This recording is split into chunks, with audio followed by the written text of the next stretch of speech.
તો કેમ છો વાલા મિત્રો, મજામાં ને? આજે હતો સન્ડે તો મમ્મા તો મસ્ત મજાના ફાફડા લઈ આવ્યા હતા ને અમે બધાએ નાસ્તામાં ફાફડાની મોજ માંડી. ફાફડા તો બહુ સરસ હતા. પછી નાસ્તો કરીને પછી તો મમ્માએ કીધું કે હું આજે ફ્રીજ સાફ કરવાની છું. તો મમ્માએ તો ફ્રીજ ખોલ્યું અને ફટાફટ સાફ કરવા લાગ્યા. પછી અમે જોયું તો મમ્માએ તો સરસ મજાનું ફ્રીજ સાફ કરી દીધું ને જો મિત્રો કેવું સરસ ગોઠવ્યું છે મમ્માએ. એવું લાગે છે ને કે હમણાં જ નવું ફ્રીજ આવ્યું છે. તો પછી મમ્મા એટલે મમ્મા કહેવાય. પછી મમ્માએ ફ્રીજ બંધ કર્યું અને બપોરનું જમવાનું બનાવવા લાગ્યા. તો મમ્મા તો મસ્ત મજાની ભાખરી બનાવતા હતા અને એક બાજુ દાળ ઉકળવા મૂકી હતી અને બીજી બાજુ બનાવ્યું હતું કાંદા બટેકાનું મસ્ત મજાનું શાક. પછી જોઈ દાળ જોઈ પછી મમ્મા તો ભાખરી શેકી ને આ મારો ભાઈ જે મસ્ત મજાનું કોબીજ કાપી રહ્યો છે સંભારો બનાવવા માટે.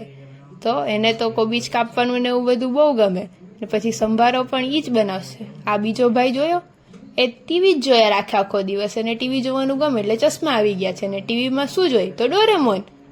પછી સાંજ પડી તો અમે બધા તો મસ્ત મજાનું WW જોતા હતા કેમ કે બીજું તો કંઈ આવતું ન હતું. તો આજે અમે અમારો આખો દિવસ આવી રીતે જ પસાર કર્યો કેમ કે આજે કંઈ હતું નહીં એટલે શાંતિથી પછી અમે સૂઈ ગયા. તો આવા જ અમારા વધુ વિડીયો જોવા માટે અમને લાઇક, શેર અને સબસ્ક્રાઈબ કરો. Bye bye. થેન્ક યુ મિત્રો.